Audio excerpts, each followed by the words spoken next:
Good morning, students. Sairam. Welcome back to your online teaching session.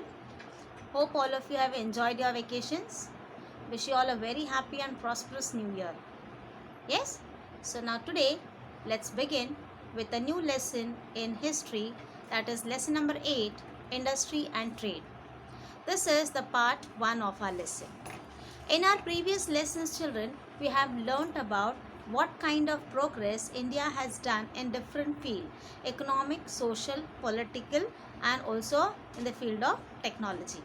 In the previous lesson of science and technology, we have learned how India had developed scientifically, and technological progress have brought about further advancement in the country, which had further helped into the economic progress of the country. So, with the help of this new inventions, new technology, new machinery were invented, which helped in greater number of production and to increase the trade level of the country. So that is what we are going to learn today in our lesson about how new industries and the further trade had helped into the advancement of the country and economic progress of the country. So as we are starting, we can see that after India became independent, the Industrial Finance Corporation of India was established in 1948 with the purpose of making available long-term loans to industrial projects. So after India became independent in 1948, the Industrial Finance Corporation of India was established. And so what was the main purpose was to provide long-term loans to the industrial sectors, so that more industries would be set up and which would provide employment opportunities to the people in the country.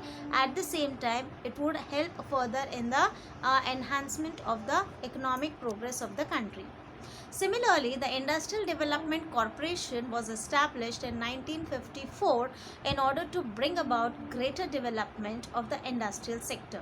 So, as a corporation was been established in 1948 to provide loans to the industrial sector. At the same time, in 1954, the Industrial Development Corporation was established in order to bring about more advancement and more development in the industrial sector. Now, first let's begin with the textile industry, the different industries in India, in which first we'll be learning about the textile industry. Now, textile industry, it forms about 14% of the total industrial production. So, of all over the industrial production, 14% of the production is formed by the textile industry. Now, what does it include? It includes the handlooms and the powerloom industries. Okay, now the handloom industries are labor intensive. Of course, more of manual labor is required, and so it is handloom industries are labor intensive. And according to the Textile Committee Act in 1963, a textile committee has been established. So whenever in order as a textile corporation was being set up, the industries were set up, we could see that a committee was set up in 1963 according to the Textile Committee Act. Now, why was this committee? Of course, in order to set up some norms, some rules and regulations in the industrial sectors. Okay, and so this committee, it sets the quality standards for textile manufactured for sale in the internal market as well as for export. So whatever has been produced in the textile industry, of course it would be traded to far off countries, also within the countries. So what is the more important is to provide good quality manufacture to the people, and as a result this committee would supervise about the quality standards of the textile manufactured product, which would be exported as well as in the outside as well as within the countries. Okay, so then the next industry is the silk industry. Now this industry, it functions under the Ministry of Textiles, and of course the silk industry, again we could find that the silk cloth was manufactured, so it is governed under the Ministry of Textiles. Now the research about the species of silkworm and mulberry trees is done in the Seribiotic Research Laboratory at Bengaluru. So in order to manufacture the silk cloth, what was needed was the the species of the silkworm and the mulberry trees, wherein the research of as a raw material. So wherein this research was been done in the Ceribiotic Research Laboratory, which is at Bengaluru. This industry is primarily in the states of Karnataka, Andhra Pradesh, West Bengal and Jammu and Kashmir. So where will you find silk industries? We'll find it in the states of Karnataka, Andhra Pradesh, West Bengal and Jammu and Kashmir. Now it is being spread in states with predominantly tribal populations. So now you could find that this silk industry have also spread in the states of tribal populations. Okay. Then the next industry is the jute industry. India is the top ranking country in jute production. Now what kind of production is done by the jute industry? So you'll find it is a major exporter of jute products. So India is a major exporter of jute products, and what do we get? We get cloth, sackcloth and ropes from jute. So what is the production in the jute industry? You'll find we get the cloth as well as the sackcloth, okay, and the rope, okay. Next is the hand sculpting. Now this hand sculpting industries will find that more of handwork, okay. And so in this you could see further that in this hand sculpting, this is a labor intensive craft. So of course again manual labor is more required. So sculptors got employment due to the capacity of craft to absorb more craftsmen.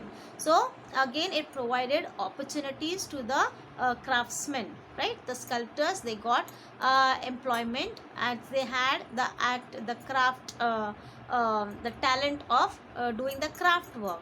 Small investment, more profits, preference to exports and possibility of earning more foreign exchange.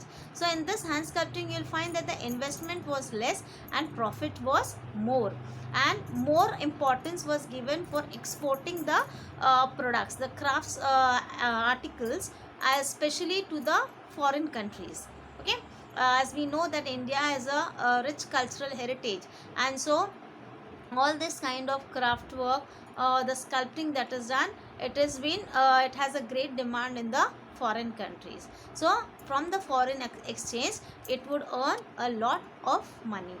So several cities have market mechanisms like Delhi Haat, which enables the craftsmen from rural and urban areas to get a market for their wares. So Delhi Haat, that is the market. Haat means a market. So you'll find it provides the craftsmen from the rural as well as the urban areas to whatever product they have produced or whatever the craft articles they have made, it should be sold to these markets. So it provides a market for their articles, for their craft wares what has been made by them. So again several cities, they have a market mechanism, so they provide markets to this craftsmen. Next is the automobile industry. Now India is one of the major producers of vehicles, and vehicles are exported to 40 countries from India. So to how many countries are the vehicles exported? From India you'll find that the vehicles are exported to 40 countries. The automobile industry is called the sunrise sector in India. So what is the automobile industry is called in India? It is called as the sunrise sector. India's tractor industry is the biggest in the world. So which industry is the biggest? It is India's tractor industry is the biggest in the world, and 1/3 of the tractors manufactured worldwide are produced in India.